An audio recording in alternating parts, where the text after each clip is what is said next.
Hello and welcome to the Sky Sports F1 podcast, sponsored by Dropbox. I'm Matt Baker, and joining me for this one, we've got two of our finest, Anthony Davidson and Rachel Brookes. Lovely to see you both in this little hiatus, this break that we've got from Formula One. Rachel, firstly, great to see you back well. Oh. You, the last time we were speaking to you was obviously in Baku and you had your appendix out. You now join this elite list of Formula One personnel to have their appendix out on the road.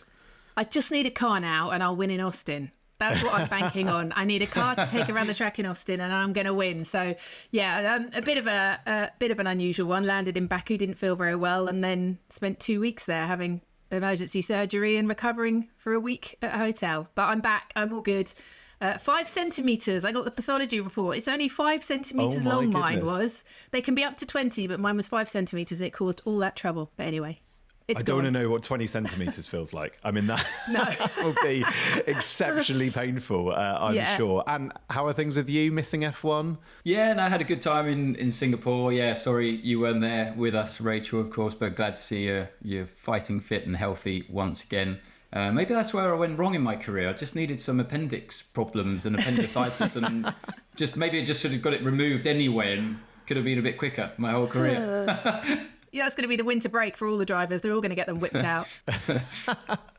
Be the best surgeon in appendix, removal will be inundated with phone calls from Formula One drivers. Anyway, enough about appendixes. Let's move on and talk about Formula One, because this is our first podcast since we've learned that Daniel Ricciardo is out at RB and Liam Lawson is going to be in. So we're going to get into that, discuss why RB have chosen to do that with 6 races to go. And then the other thing I want to touch on just at the end of the podcast is talk about Lewis Hamilton's recent interview with the Times newspaper, where he reveals his lifelong battle with depression, which is an incredible interview, and fantastic that he's spoken so candidly about it. So we'll get onto that a bit later. But look, first of all, it's official. The first time on the podcast we've learned that Daniel's out, as I said, and the 22-year-old New Zealander Liam Lawson is in. He's got 6 races to prove his worth, if you like, prove that he deserves a seat in Formula One in 2025.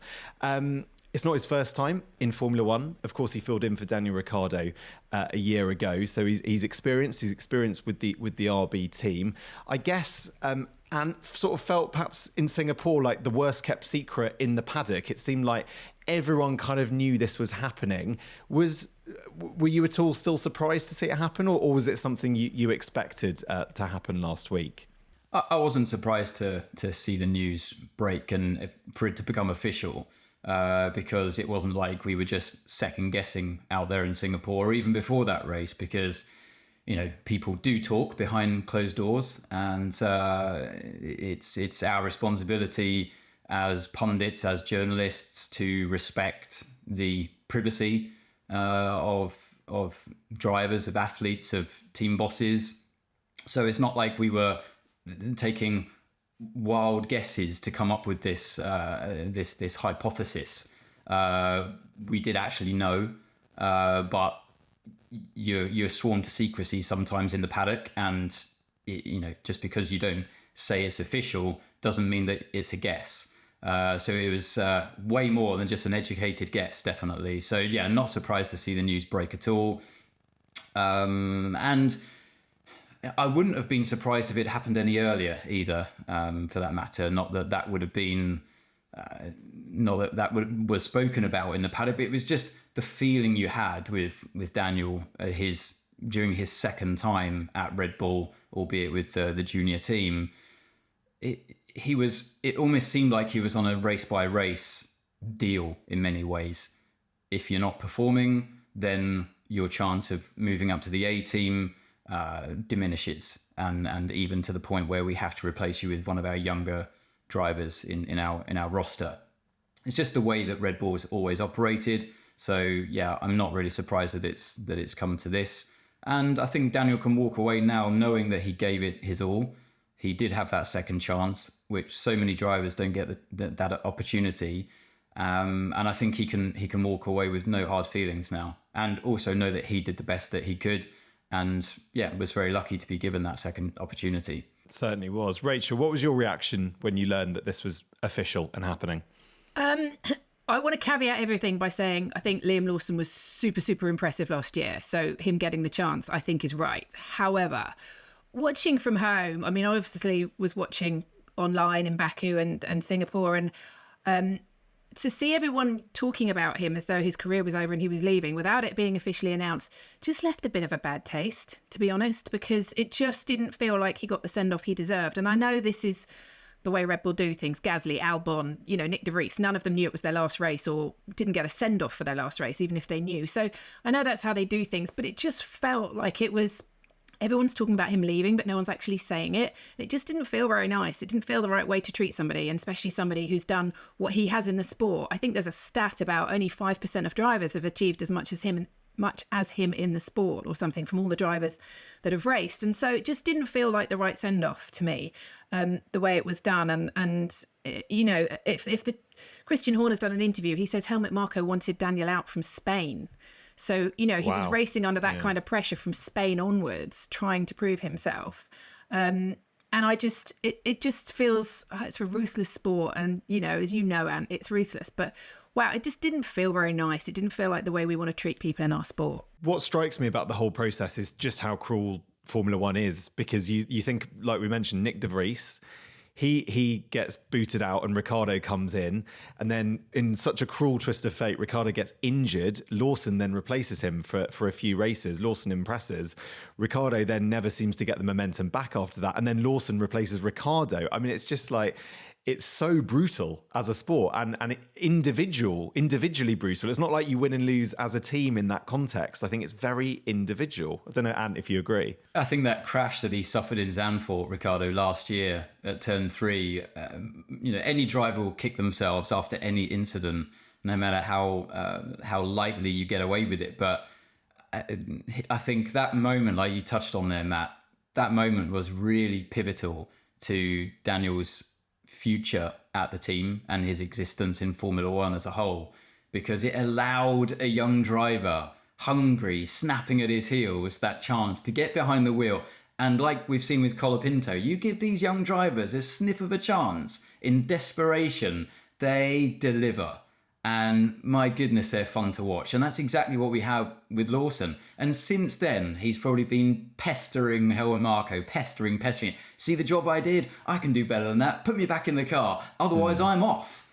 And I think there's a lot to be said with that last... Yeah, that last bit is crucial as well, because I feel like if it wasn't now for Ricciardo, if it wasn't him moving aside now, or for Lawson, I fear that for their sake, they would have lost him. They would have lost Lawson to another team. Maybe Audi, who knows? But he needed to go somewhere. And I think Red Bull could sense that. And it's a brutal sport. Who's the future? Is it Ricciardo or is it Lawson? Well, unfortunately for Ricciardo, Lawson's younger than him. So it's just a game of numbers. And that's what Christian said as well. And he was saying that basically these young guys are coming in and they're actually, Formula 2 isn't showing the real talent or the skill or what they're able to do. It's really hard to read Formula 2 at the moment. And so by putting them in these Formula 1 cars and seeing what they can do, who knew Colapinto was going to be so good, and Christian Horner referenced, Arvin Lindblad and Isaac Hadjar, and maybe they're the future for Red Bull, but they need to get a chance in an F1 car to show what they can do. And when you think that Liam got in that car in Singapore last year for qualifying, having been told, as we've been told, that he didn't have the seat, and yet he put in those performances, that's incredible. And that really shows what he's made of. And I think any team would have looked at that and said, if he doesn't sign for Red Bull, we need to go after him and get him in our car, because I think he showed real talent. And that's what these older guys, if you like, are up against now. And Daniel couldn't drive around that car, couldn't drive, that car the way he wanted to or put the performances in. And that's the price you pay. I think that the thing for Ricciardo as well is that he has driven in Formula 1 for a long time. He's seen the cars evolve, he's seen them change into the cars that they are today, which don't have the same level of grip and a very different way you have to drive them compared to the older cars. And you hang on to that as a driver. You always hang on to the best car you've ever driven. And in a way, Formula 1 in general spoils you as a driver. I never drove anything else that felt anywhere near as good as my little Super Aguri back then in the early 2000s. And it just spoils you. So you're always therefore expecting and demanding that kind of performance from anything else you ever drive. and it fails to deliver. And that's what Ricciardo's experiencing now with these cars. And arguably drivers like Fernando Alonso, Lewis Hamilton as well, they've driven way better machinery in their past than they are now. It's just the way the regulations evolve over time. But the young drivers getting in from an F2 car, this is the best car they've ever driven. So they don't come into it with any preconceived ideas. This is just mega. And the car is a dream to drive for them. So it's never been better for them. So it's a big difference. Is the issue, Ant, though, that perhaps you mentioned Alonso and Hamilton there, is perhaps part of their legacy and part of their skill that they've been able to adapt so well and so quickly to each generation of Formula One car, whereas could you argue that perhaps Ricciardo has struggled to adapt and change his driving style to adapt to the regulations of each generation of cars? Is that fair? I think it's fair, and you could also throw in Sebastian Vettel to that as well. And Ricciardo was the driver that showed Vettel up back in 2014 when we got these new hybrid, when the new hybrid power units came along, and Vettel was looking back to the good old days of the V8s and even the V10s, V12s, and wishing that he could return to that kind of power unit. And Ricciardo came in and did to Vettel that we've seen some young drivers do to the established pecking order of today. It's that natural progression, and now Ricciardo's feeling that on the other side. So now he pretty much knows how Sebastian felt back then, because he has been that driver in the past. And my goodness, he was mega, and we all loved watching him. But it's sad as a commentator, as a pundit, and an ex-driver. It was sad feeling that happen to me as a driver, feeling that edge disappear. And it's sad me now as a commentator looking at drivers that, dare I say, like a dying star. Because you just see that sparkle just start to fade, and it's a slow progression, but it's hard to admit it to yourself that I'm not quite performing to the same level that I once did. And it's not just Formula One. Any athlete will testify to that as well, that it's a natural evolution of an athlete. You start to lose what you once had, and there's no rhyme or reason to it. It's not like a certain age it's going to hit you and you're going to lose performance. It happens to different people, different athletes at different ages. And I think it's only when you step away from it that you can look back and go, back then that's when I was firing on all cylinders, and I was never quite the same after that. I'm interested, Matt, actually, to ask Ant, because a lot has been made of the fact that Daniel apparently picked up bad habits at McLaren in terms of his driving. So I don't understand, what are the bad habits that you could pick up from another car that then affect how you drive the next car? Because Christian's talked about it as well. So Daniel picked up a lot of bad habits at McLaren that we had to get out of him when he came back to drive the RB. What could those bad habits be? What are you dealing with? Sometimes you see one of your teammates that is able to produce better lap times. And the engineers today, they see everything. They can see what you're doing with the steering. They can see what you're doing with the slip angles of the tyres and the braking technique as well. Some drivers like to double pedal quite a lot by pressing the throttle and the brake at the same time. And other drivers prefer to lift and coast a bit more. That's an easier style for them. It's a more natural style. And every car, I always believe that every car, even every category, you found your niche as a driver. And there was, I can look back to cars that I just clicked with in my career, different categories. You jump in that car for the first time and you just feel at home, and the lap times come and it all feels effortless because it's just the way you naturally want to drive the car. And other times it's a struggle, and engineers will be looking at how your teammate is performing and how they're finding the time over you. And then you have to try to mold yourself to try and drive a bit more like them, and it doesn't feel natural, and you have to work at it until you can finally get closer to that, how they're extracting the performance from that car. And I think maybe that can sometimes live with you for a while afterwards as well, if you've tried so hard to adapt your style. We've seen it in different categories. In your way up as a junior driver, whether you're a left foot braker or a right foot braker, for example. Formula Ford taught me to the classic heel and toe of braking with your right foot and blipping the throttle on the same foot and using the clutch. And that's a skill I never had to use ever again in my career. And then I had to go back to my karting days where it was always about left foot braking when I got to Formula 3 and Formula 1, of course. And it took time to readapt, weirdly, to a style that I used to do as a kid for many, many years in karting. So that's, an explanation of how you can get stuck in a rut that's not necessarily your preferred style. I guess from fans' point of view, we only see these drivers in their Formula One cars, looking like heroes. But there's so much, isn't there, that goes into all of those years of junior categories that go into the training. And yeah, particularly even more remarkable when you maybe think about someone like Fernando Alonso, who went into different categories, then came back into Formula One. How much would have been going through his brain in trying to work out and recalibrate into a Formula One car? Rach, just to sort of bring it onto Ricciardo and how he'll be feeling right now and sort of the emotions that he'll be going through. I guess when he joined RB, when he came back to RB, what would it be fair to say his objectives were?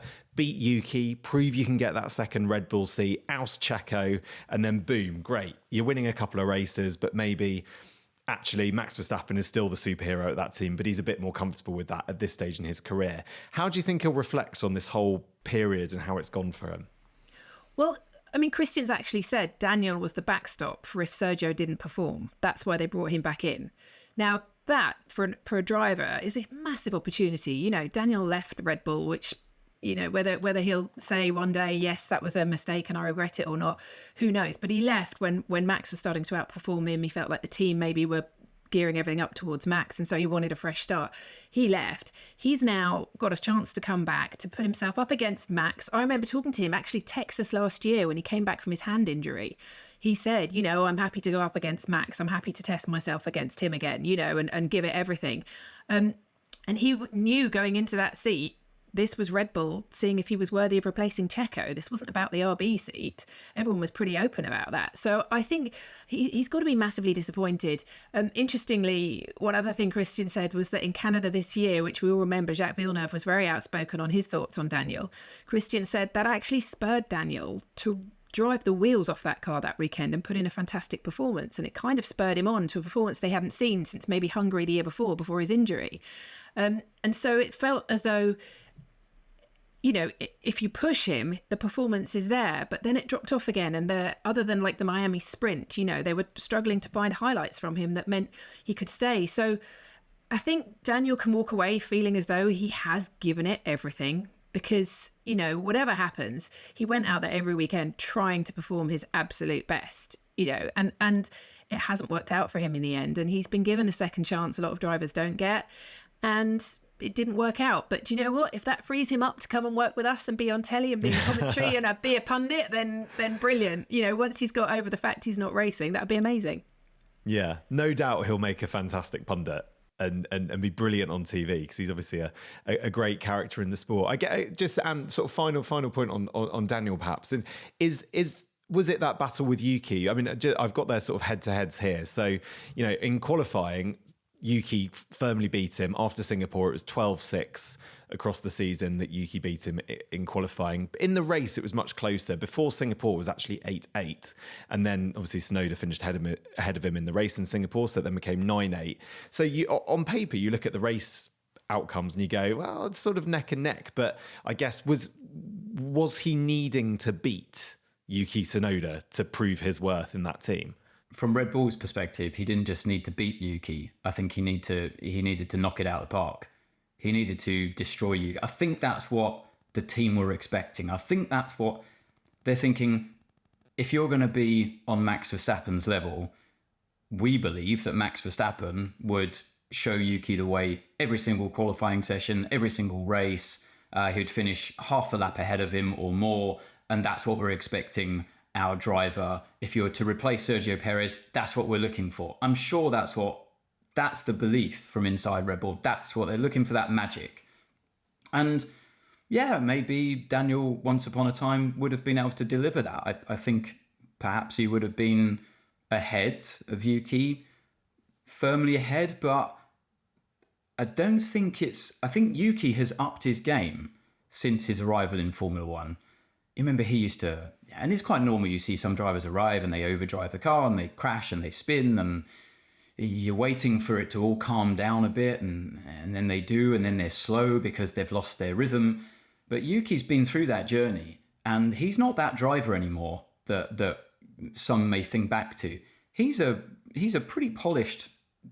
He's the finished article now, I think. And poor old Yuki, I think, is still getting tarred with that same brush of, oh, you've got to come in, you destroy Yuki, and then you'll get a chance. I'm not sure it's that easy anymore for anyone to come in and do that against Tsunoda. And I think, how does he feel about all of this? He's being overlooked every single time. These young drivers come in, whether it's Lawson or Ricciardo comes back as an older, experienced driver. Nick de Vries has a go up against him as well. And Yuki keeps beating them every single time. It can't just be a coincidence. So I feel like, poor old Yuki is being overlooked here. And why isn't he given the chance? Why aren't we hearing about Yuki's chance to replace Sergio Perez? And would he do a better job if he was put into the Red Bull? He's a feisty driver. I can't imagine he would be mentally destroyed by Max Verstappen if he finished second to him every single time, or 10 or 15 seconds down the road. He's a resilient character. And I think that's what Ricciardo was up against. And without anyone really highlighting this, I feel Ricciardo's probably sitting there thinking, you know what?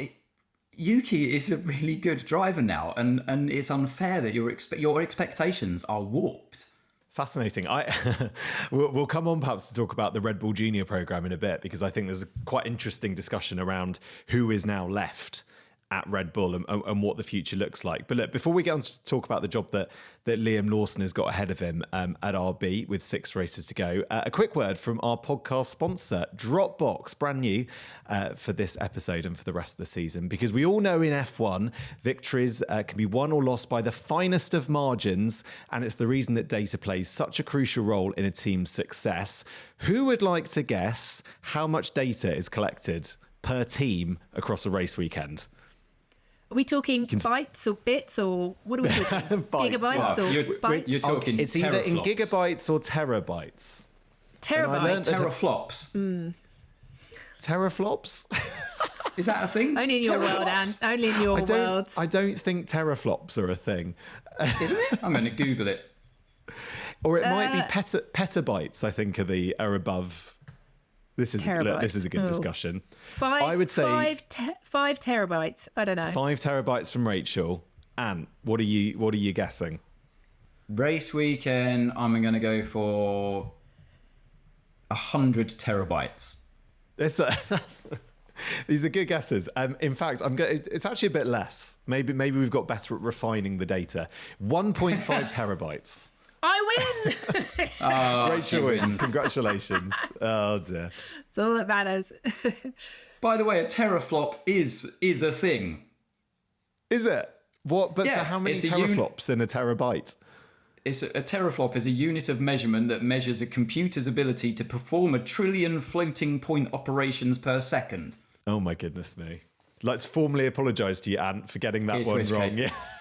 Sorry for laughing at the teraflop. Although I'd argue teraflop needs to be rebranded. Yeah. It doesn't sound very secure, does it? Anyway, so look, over a race weekend, 1.5 terabytes of data is collected per team. And as a technology partner of the McLaren Formula One team, Dropbox is trusted for its fast, secure, and reliable syncing and sharing capabilities to help the team quickly search and manage the huge amount of content and data. If you're interested in finding out more, get an exclusive behind-the-scenes look at how Dropbox fuels the McLaren Formula One team's speed and performance by visiting dropbox.com/McLaren-F1. And of course, a big thank you to Dropbox for sponsoring the podcast. Okay, so let's talk about the job then that Liam Lawson has ahead of him, because I think it's important in all of this, and that we've obviously just spoken for the last 15 minutes about Daniel leaving the sport, but let's not forget this is a really exciting moment for Liam Lawson, a 22-year-old New Zealander. Exciting for New Zealand motorsport to have a driver in Formula One. And, you know, in terms of the future of Formula One, there's no doubt Liam Lawson is going to be a factor in that. So he's got 6 races to prove himself. Anne, I want to get your thoughts on the 6 races that he's got ahead of him. Austin, Mexico, Brazil, Vegas, Qatar, Abu Dhabi. What if you were to pick tracks that were good for a new driver coming into Formula One? Maybe would you say Vegas and Mexico are kind of outliers? They're slightly unique tracks in their characteristics, but Austin, quite a nice track for him to come in on. To it's a proper racetrack to prove what he can do. Yeah, it's a good one for Lawson to arrive at into Austin. I don't know how the car's going to perform there, but for a driver, it's a circuit that you can really get your teeth into.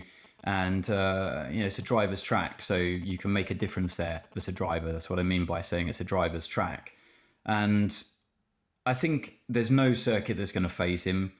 When you look at how, over the course of the weekend in Zandvoort last year, how he had to jump in and replace Ricciardo of all circuits where you'd say, which one would you fear jumping in, let alone last minute, it would be Zandvoort. It's a real roller coaster ride of a track, no room for error. You've got the gravel, the sand, the grass, and big curbs waiting for you if you put a foot wrong. So, and on top of that, you had mixed weather, which he survived. So I think he'll be absolutely fine on any of those tracks you've mentioned, Matt, because he's proved his worth in terms of, getting up to speed straight away on a very difficult weekend, and then performed, as Rachel mentioned earlier on, at Singapore as well, brilliantly well, pipping Max Verstappen even in the Red Bull car and got him out of Q2 as he surged forwards himself. So yeah, if you can do that around a track like Singapore and Zandvoort, then there's nothing to worry about. But going to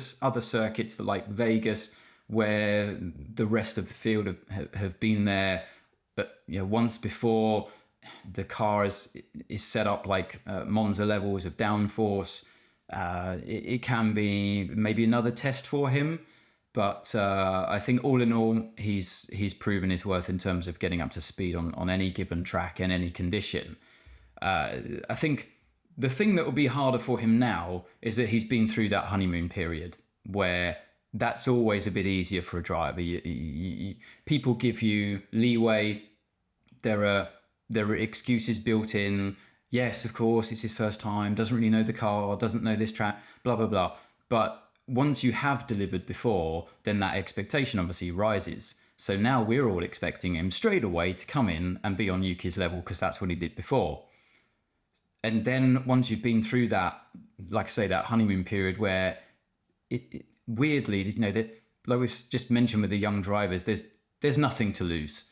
There's when you first jump in, you're not overthinking things. Whereas now that thought process might start to kick in for him, and then frustrations might start to arise, and what you once were able to do doesn't happen quite as easily, and the frustration starts to build even more. That's when it becomes a head game, and that's when we're really talking about Formula One. So the talk of the second Red Bull seat, Nico on the podcast last week said there is a chance, if I'd say we'll come on to talk about the other Red Bull options, but there is a chance if he does really well in these 6 races, he could replace Sergio Perez for next season.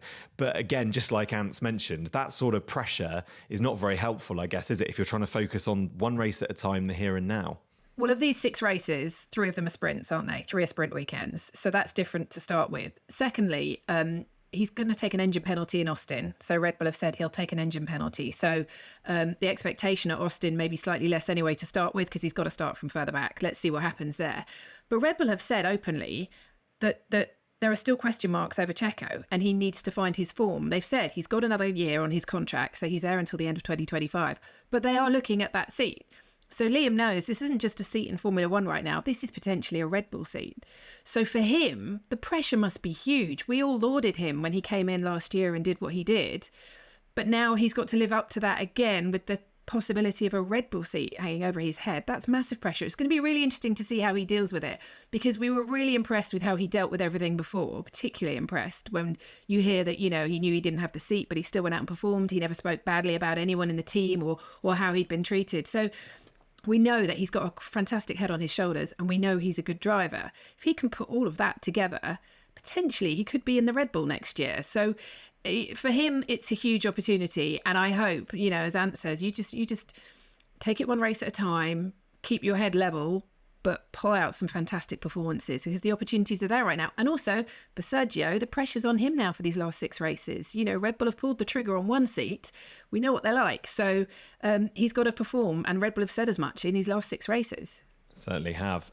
This is then perhaps a good opportunity to talk about, and I saw this take on online, and I thought it was quite interesting, because if Verstappen does decide to leave Red Bull, maybe not next year, but the year after, say he goes to Mercedes or Aston Martin, as potentially has been rumoured, if you actually then look at who Red Bull are left with, you've got Sergio Perez, who I think we can all agree has underperformed over the last couple of seasons. You've got Yuki Tsunoda, who, poor Yuki Tsunoda, we sort of feel like he perhaps should be higher thought of more highly with what he's done in that car. You then got Liam Lawson, but then after that, where is the big sparkly shiny kind of number one driver? If you look at compared to Ferrari, obviously with Lewis and Charles Leclerc, you compare to McLaren with Oscar Piastri and Lando Norris, these are incredible partnerships of drivers. And I do just wonder if Verstappen leaves, where it leaves that Red Bull Junior program. I mean, Rachel, it's obviously good, isn't it, that they have used Liam Lawson from the Junior program, but beyond Liam, like, who else is there perhaps to keep your eye on? And also, does this mean that the Junior program isn't working as well as perhaps they would want it to work?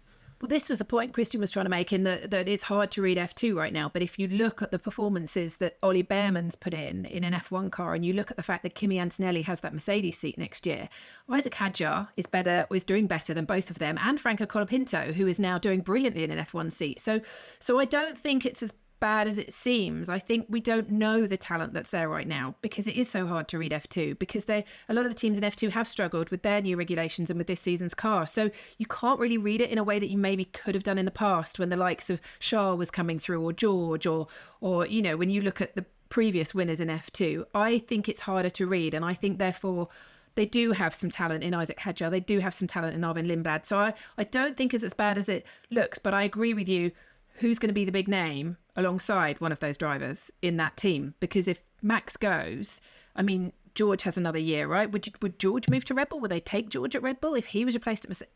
Who goes into that number one seat? And that's a good question. I don't know. I think there are plenty of people now that could fill the number 2, but that number 1 seat, I think, is a big question mark. Oh yeah, I mean, George to Red Bull.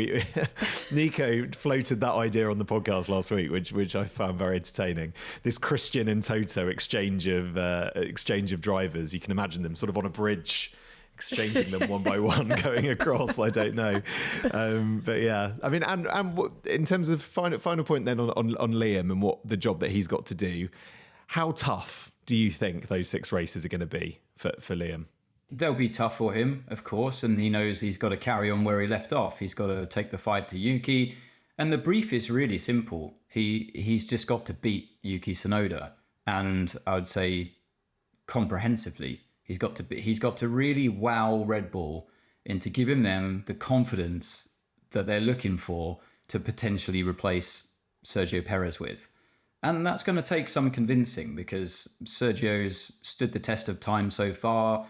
He's a good teammate for Max. I think Max, he enjoys having him there, and I think he's a known quantity for Max. And you don't want somebody coming in there rocking the establishment in that regard as well. So it's a delicate process, I think, that Red Bull are going through here, and it's nice, I guess, from their side that they have this exciting young driver in Lawson that's come along, and the others as well. And I think, with Isaac Hadjar that Rachel mentioned before, they do have younger drivers waiting in the wings. And I think that is proof that the Red Bull young driver program does work. And you only have to look at other categories of drivers that have been in Formula One with the Red Bull program: Jean-Eric Verne, Sebastian Buemi, Antonio Felix da Costa, just to name a few, who have gone on to win championships and become world champions themselves in their own right in other categories. So it's proof it does work. Whether they are given enough time or not when they actually arrive in Formula One, that's a different question. And maybe that side of things isn't managed quite as well on Red Bull's side. But it's a difficult process. It's hard to be in that position with all these young drivers, these super talents waiting in the wings, like I say.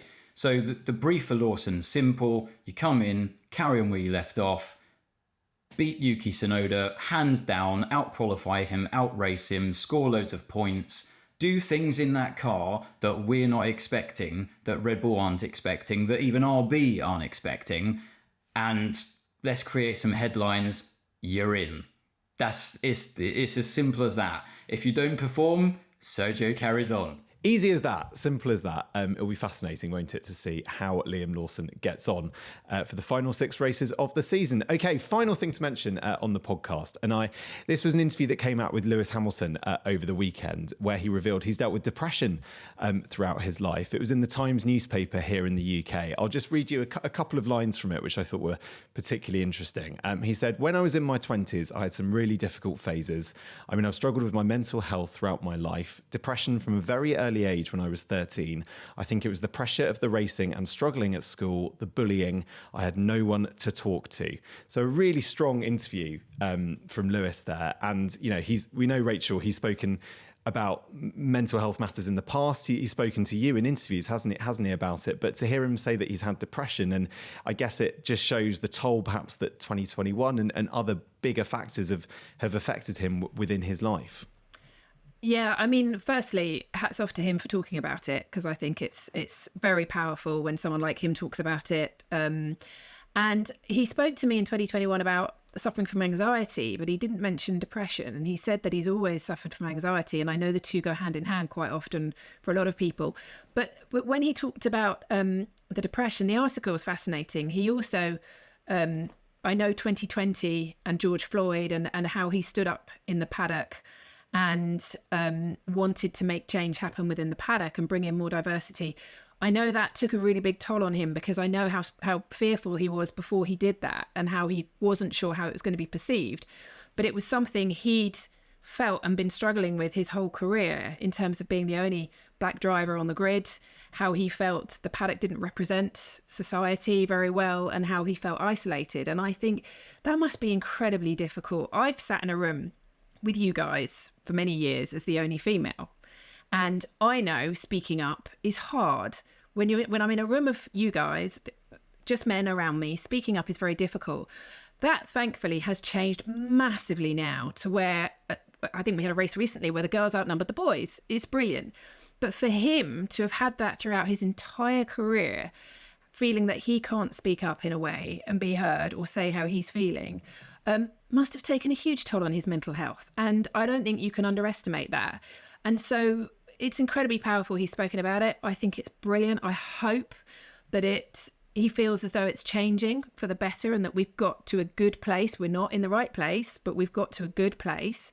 And I hope that changes every single day from now on moving forward, to a point where that doesn't have a massive impact on somebody's mental health, and that everybody feels like they belong. And if they don't feel like they belong, that they can talk about it and they can be open and get help from everyone around them. And it's really positive, isn't it, that the most successful driver in the sport's history is making the issue front and centre of the news agenda. Proof that, as Rachel said, the sport is changing, albeit it's not perfect and it's not in the place we'd like it, but it is getting better.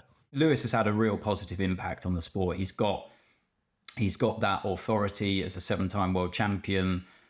Whatever topic he chooses to talk about, people are going to listen, and he's an intelligent human being anyway. I've grown up in the kart tracks with Lewis. I've been around him my whole life. I saw him arrive in those paddocks as an 8-year-old kid, and as a trailblazer in our sport, an absolute trailblazer, and hats off to him. So for now to be talking openly about mental health, and it saddens me in many ways. I'm kind of proud he has come out and touched on mental health.